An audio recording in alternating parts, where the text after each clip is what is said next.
got high thick sole shoes on today. Okay, right. I was gonna do the splits a little bit. Okay. Awesome. Welcome everyone to Cisco's Virtual Kitchen. We are excited again. Tara and me were just chatting, but welcome to our show today. Right, the Little Butcher with Master Butcher Taryn. Welcome Taryn back. And what are we doing today? Hi, really guys. Quick. 2 items. We got a IF round and we got a chuck flat. So we'll spend some time cutting those up. Awesome. And we'll be right back, folks. Stay tuned.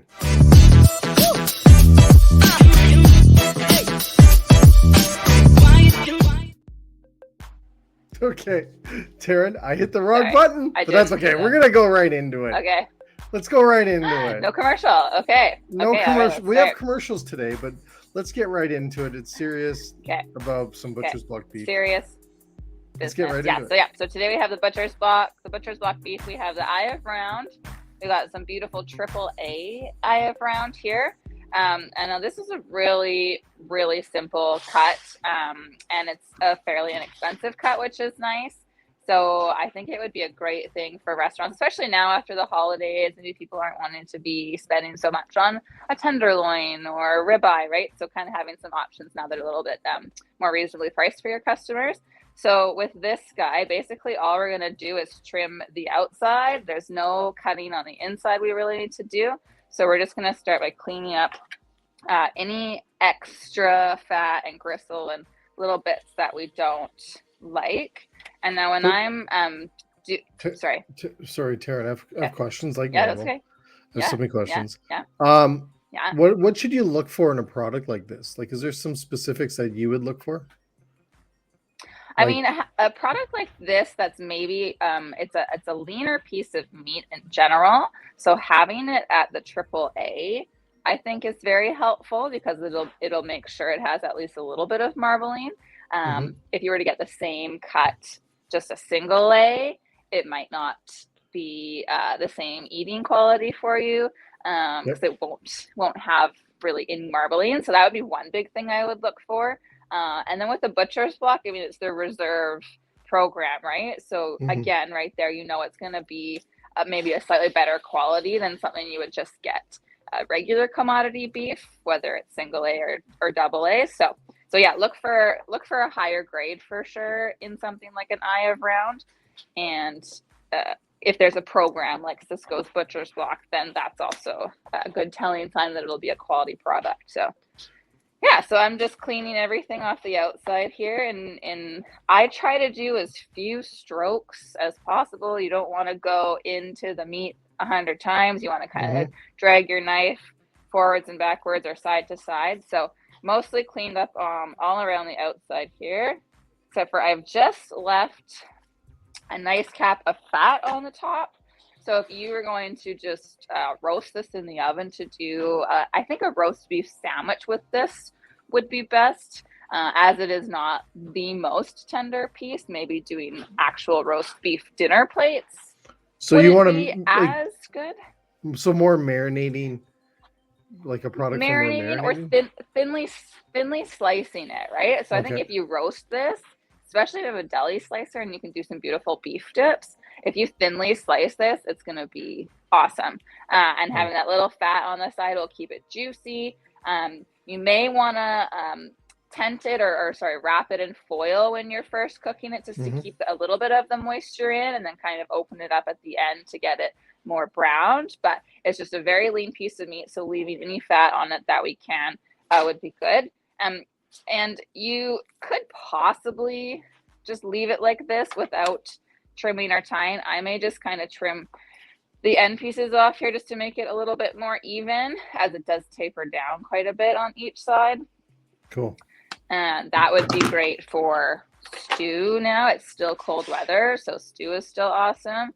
I think this even could be used for steak tartare if you cut it up fine enough. Oh, right? really? Maybe into little pieces. Yeah, it maybe wouldn't be as tender as tenderloin, but again, your crowd and people maybe aren't wanting to spend as much money right now. So, but you start chopping it up really small and really fine, and it helps to tenderize it already. So yeah, so that would be good for a couple different things.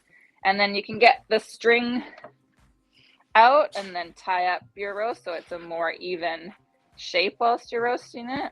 So Taryn, is this a product a lot of people you would use for sous vide? Sous vide, you know what? I am not the expert on sous vide. I've never really done it in my shop very much, but I think you could, because that would just help to get such a beautiful doneness all the way throughout it, right? Mm-hmm.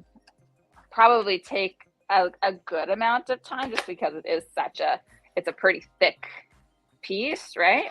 Yeah. But I think that would be a great application. Then you could put all sorts of herbs into it whilst I don't know why I keep saying that, whilst. Is that a real word?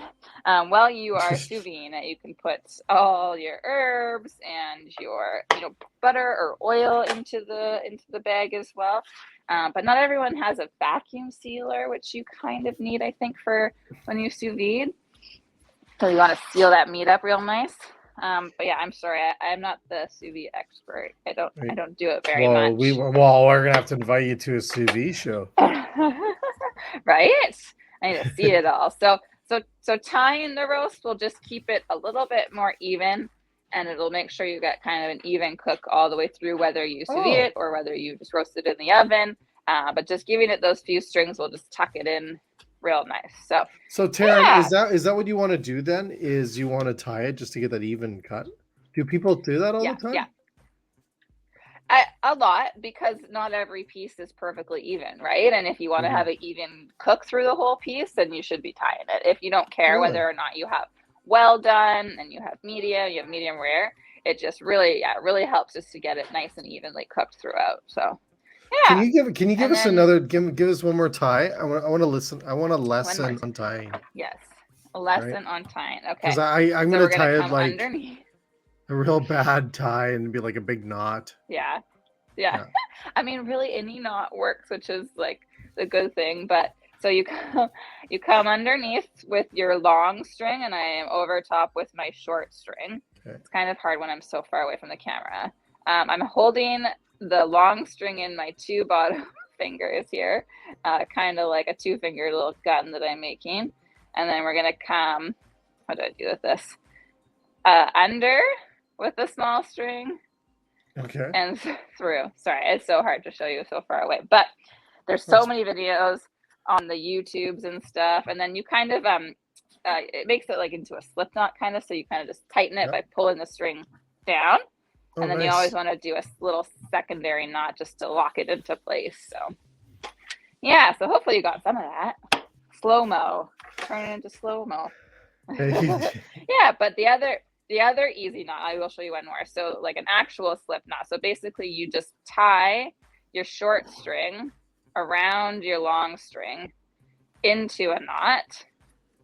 So then I have a knot around my long string, and then I can just slide that knot down into the meat until I'm happy with its position. So that's a really easy one too. It's just tying a knot around the string and then sliding it in. Yeah. Cool.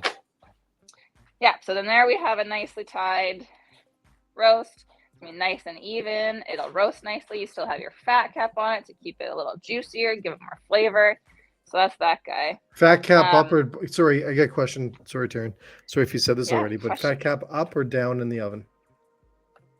I would try to roast it with the fat cap up, because then the fats will drip over top of it. That's my opinion. There may be others, but that's what I would do. If you roast it with the fat underneath it, it won't kind of render out as much. It'll stay a little bit softer. It won't get crispy and render. So yeah, I would always do fat side up if you can. Okay. Yeah, and then you could always trim a little bit off. I didn't trim any because it was a nice thickness, but when you're looking at it, like here's another piece, I can feel right in here that there's quite a heavy piece of fat. So I could probably cut a good amount off, and we'll still have, because you don't want to have so much that when you go to slice it, it's going to be, a half inch of fat on it. So yeah. Do you want me to cut another? Keep going. We got time here. You know what? I'm just so curious, because I'm assuming this isn't a highly costed product. Like for a restaurant. Yeah, this is one of the value added very pricing. Reasonably priced. Yeah. Yes. Yeah, so again, when I'm cleaning it, I usually like to start about 1/3 of the way down, do one long slice to get the top layer off. Oops, that didn't work very well. Try to do one slice this way to get that layer off, and then I follow it up with a back slice. So I'm really only putting my knife into one spot and making one maybe small indent, right? So as much as possible, you want to do longer strokes, trying to clean all that up. But yeah, like I said, we did that last piece in just a few minutes, cleaning it and tying it. So we keep going with this one. We can do 2 in 10 minutes maybe. So yeah, you'll see how easy and accessible this one is. And you're literally just cleaning anything off the outside that you don't like or want.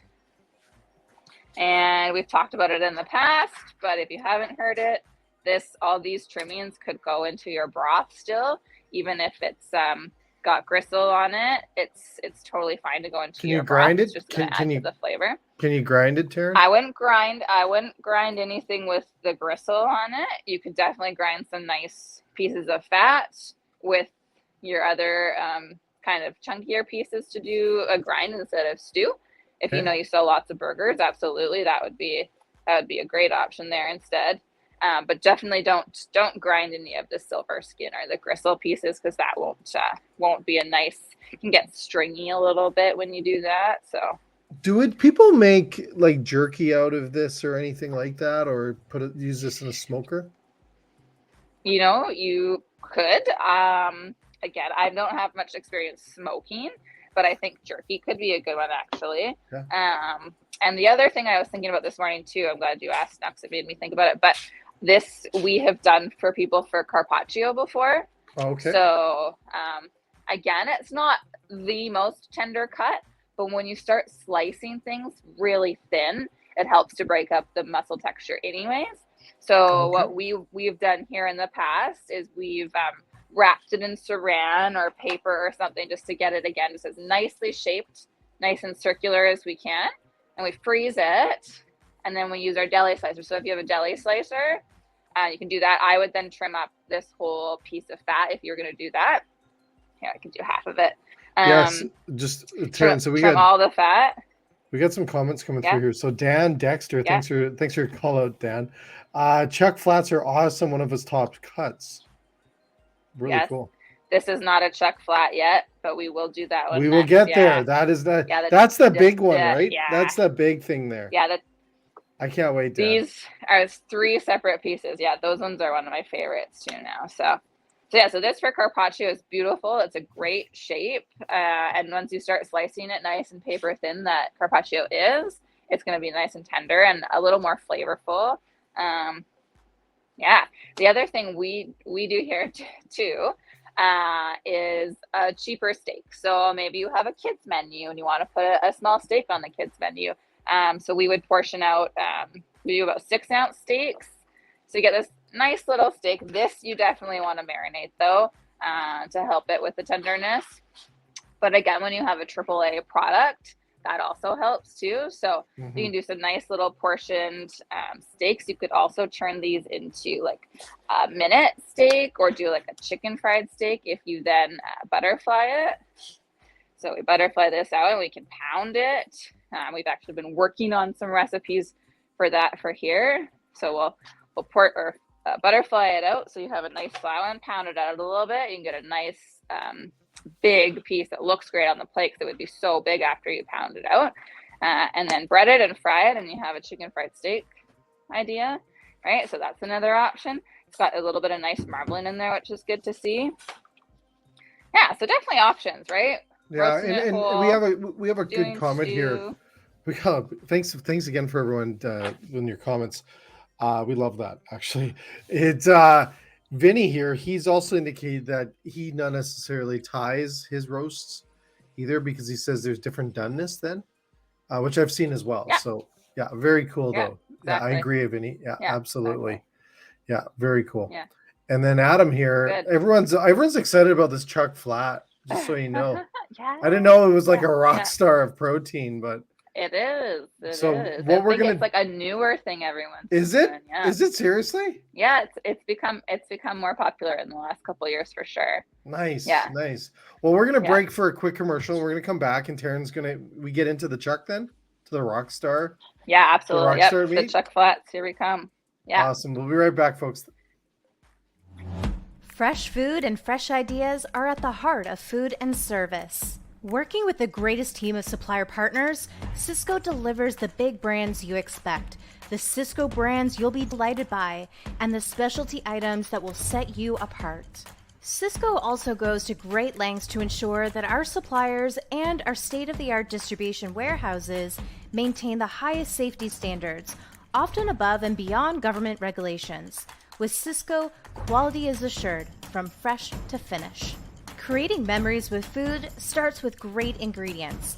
Sysco's brand family includes standout, authentic products such as Orizio's Italian staples, Butcher's Block Prime cuts, Sysco natural organic produce with the freshest field favorites, and more.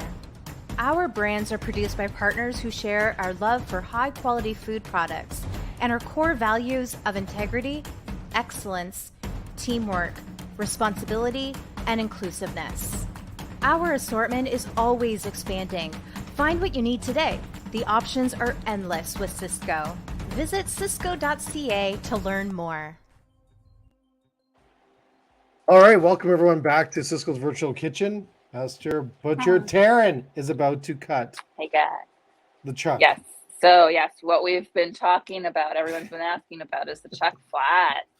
So you can see, hopefully, beautifully marbled. This piece comes from the shoulder, which is now lesser does it come known. like that? Does it come like that? This is how it's coming in the bags from Sysco. There's 3 little pieces in this bag, just ready to rock for you. Yeah, I thought this was great. I've actually never worked with just chuck flat because we get the whole chuck and then we seam it out to get the chuck flat out. So I was like, oh, this is awesome having like one of the best pieces in the bag. So nice. Yeah, all ready for you.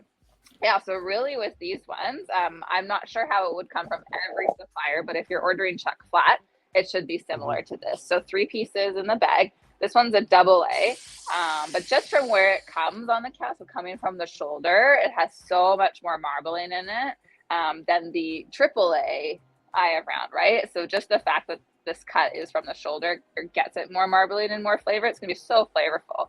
Nice. And it's been kind of called lately, is what I've heard, a boneless short rib. People are kind of calling it, but also also the Denver steak. So I don't know if you heard of that yet, Jay. Yes, I have. Oh yeah. I've heard the Denver steak. So that's what this is. The chuck flat is the Denver steak. So we've been selling them, and they've been selling really well in the shop at Denver steak. Most people don't know what it is yet here, but they are learning and they seem to like it. So we're happy about that. So these pieces, again, like I said, are so beautiful right now. Really, there's only a little bit of silver skin to clean up on the side.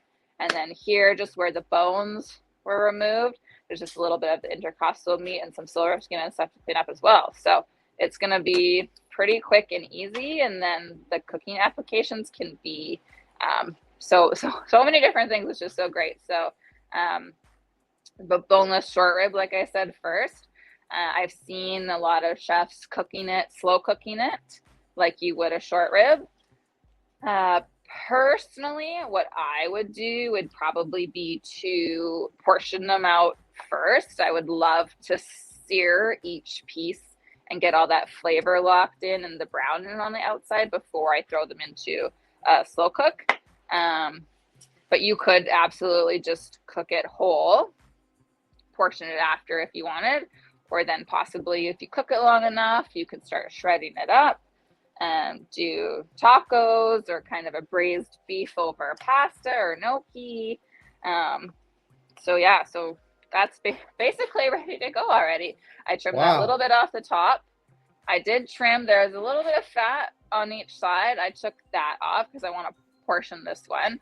And then I cleaned a little bit off the bottom, still leaving some fat so we can keep all that flavor in there. But yeah, for a portion short rib, I would probably just cut it in half. Serious? Lengthwise. Oh gosh, and this looks even better on the middle. Oh yeah. Oh, look at that. So nice. You know you're and a this is butcher cut when from you the get that shoulder, excited. so it's right. As soon as I cut it open, I can see it. It's so beautiful. Yeah, and then from there, you could probably portion. I'm sure you could get, depending how big you want to do, probably 6 pieces, nice pieces out of this. So then we have a nice lineup, 6 boneless short ribs that then I can sear, slow cook. Yeah. So Taryn, this is also, and I'm doing a little googly, so I'm not going to be a pretend. I know it all. Yeah. But they also indicate that this is the poor man's ribeye. Have you heard that before? I've never heard anyone say that. I would say, in not my because opinion, it's just because it's a lower cost. It's not because of the lower cost. flavor. But there is another cut that comes from the shoulder. That's the chuck eye. Yeah, no. See, that's it. I got it mixed up. You're right. The chuck eye. That was a little test for our butcher. She knows her stuff. Yeah, thanks for that. Appreciate that. But these come from the same area, right? So they're gonna be so flavorful. They come from the same spot on the cap. No, I like that. That's good. That was a test. But so then let's go on to another one. So this is another nice big piece, fat and a little bit of gristle on the outside, and that little bit of leftover bits from the bones there will come in again, and we'll just see how fast this is, right? And not scary at all. Again, you're not having to seam anything. You're not having to really get into the meat. It's just trimming the outside. So I think this is a great option for restaurants who don't have, a huge lineup of fully capable chefs, and they have some line cooks, because anyone could cut this. And then look at that trim. That's such good burger meat. That would make delicious burgers. So don't throw any of that away. And so this piece I'm going to trim, and then we'll cut it into a couple steaks, because at the shop we just sell them as Denver steaks in the case. And people, like I said, people have been picking them up because they're really reasonably priced, and they look so pretty because they have such nice marbling in them. So again, I'm just going to kind of pull this bit of fat off the side here. You can see kind of exactly where it ends. So if you were maybe going to braise this whole and shred it, I think you could leave more of that fat on to give it more flavor. When we slow braise things here in the shop, I find that if there's too much fat after it's been braised, you can just pull that out. But a lot of it will just like squish between your fingers, and it just makes it, right? It just makes it just everything so juicy and flavorful. I'm sorry. It's like I know. We got to put a warning up here. This may make you hungry. Hungry. I know. We're not even actually cooking anything, right? No, but what a great way to, because I'm assuming a lot of younger chefs or people that maybe don't have a lot of training, or new, because a lot of people are getting hired that maybe don't have a lot of experience in this space. This is such an easy product to bring in and not really worry too much about, right? So easy. It's so easy. Yeah. So there I've just cut it in half, and then I'm just going to do about an inch to an inch and a quarter little steaks. Nice. So, these aren't going to be huge. You could do a full long one if you wanted, but I think that might sit weird on a plate if you're trying to display that. So something more this size, and then cooked to a nice medium rare is going to give you a beautiful steak to sell. You could also use this for kebabs if you want, or again, like make such a beautiful stew out of it because it's so nicely marbled. But people are picking these up as steaks at the shop here, and with pretty good feedback. Maybe a couple people have said they weren't quite as tender, but they usually buy tenderloin. So yeah, that makes sense. But yeah, cool. So some more beautiful steaks, right?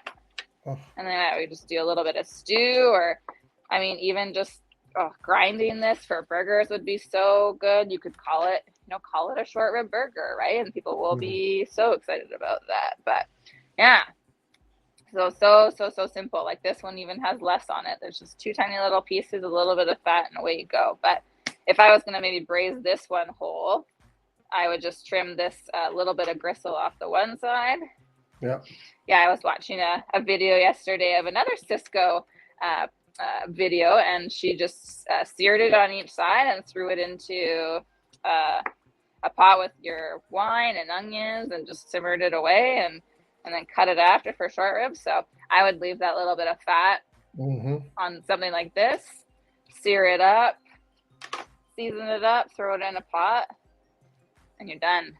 So very cool. That's it, right? So simple, but such a beautiful cut, so much flavor, so much nice marbling, something different. Being able to say you have a Denver steak on your menu, that's like a different and exciting thing, right? So I think throwing out something new to customers is exciting, as long as your staff can educate them on what it is. So yeah, very cool though. And those would make such nice short ribs. Is there anything that you would just make people caution what not to look like, be careful in the marketplace? Because I'm assuming there's low cost product out there like this. Yeah, again, finding a program like Cisco's Butcher Block, I'm sure even if you got a couple of products that maybe weren't quite as nice looking, you could call your rep and you could call them and say, hey, like, this isn't what I expected it to be, or like, hey, this is above and beyond. But I'm sure when you're getting a program like this, it's easier to make sure you get what you want, because they're hand picking, or they're specifically picking those cuts or those pieces for you for this program, right? So, and obviously the more well graded it is. So these ones are only a double A for the chuck flats, and you can see how much marbling is in them for a double A. You could find that in a triple A, then you'd be laughing, right? I mean, you don't want it to be too much fat, but when you're simmering it and slow cooking it, and if that's what your customer wants, then that's great. So yeah, I would look for a double or triple, and I think this is great with the eye around, like I was saying that we did earlier, that the triple A and that is really nice to have, because you know you're going to get a little bit of marbling in a typically very lean piece of meat. So yeah, look for the grades and look for a program that you can find that's consistent. That's what you want to, consistency. So yeah, a couple of really easy things for you to how many steaks did you get there? How many did we get out of that piece? We got 5 nice steaks. And then on the other one that was a little bit bigger, we got 6 pieces of short ribs. So wow. Yeah, so I think, you know, they might vary in size a little bit, but I think they'll be pretty consistent with their shape, texture, the grading if you buy from a program. So yeah, that would be what I would suggest, just to look for those. Awesome. Well, thanks again, Taryn, and outstanding. I always love, I could just listen to you talk about beef all day. Good. So much education and nice knowledge. When you get excited about it. And you passed the test. Yeah. You passed the Google test. Good. Yeah, it was really good. Right? Yeah, no, that's another one that we should look at one day, is the whole check and then seeing all the pieces in it, because there's lots of good stuff in there. But absolutely. Next show. Well, everyone, we will be back tomorrow with a new show called Around the Booth, Lessons from the Edge with Matt Roloff. And we're so excited about that. We're going to have 2 huge restaurateurs from Canada come in there and talk about what they're doing within the past 2 years and how they got through it. Great insights. And then Friday, guess what Friday is, Taryn? It's the first fryer oil show. We're going to be talking about fryer oil, like oil all day. So tune into that one on Friday. That one's at noon on Friday. Tomorrow's 11 a.m. Eastern time. Yeah. And 12 noon on Friday. Talking oil. And I hope they talk about rendered fat too. And, well, we'll bring it up. I'm getting sure all Chef that rendered fat in the I'm sure Chef will. I'll have to send some questions in. Yeah, exactly. Taryn's gonna quiz us back. Get ready, Chef. But everyone else, please tune in to SVK. We are the only Canada's live food service streaming show in the industry, and we're going to bring you more content than you can believe. Also, listen to us on Spotify, on iTunes. We're going to have this show up there later today for you to listen to. So, thanks again, Taryn. To everyone else, have a great rest of your day. So much. Thanks for everyone. Thanks, Adam, and everyone else that sent us some comments as well. For the questions. Yeah, really cool. I love that. Yeah, awesome, we appreciate Taryn. that. It's nice to get engagement. All right. Bye, guys. All right. See you later. Bye-bye.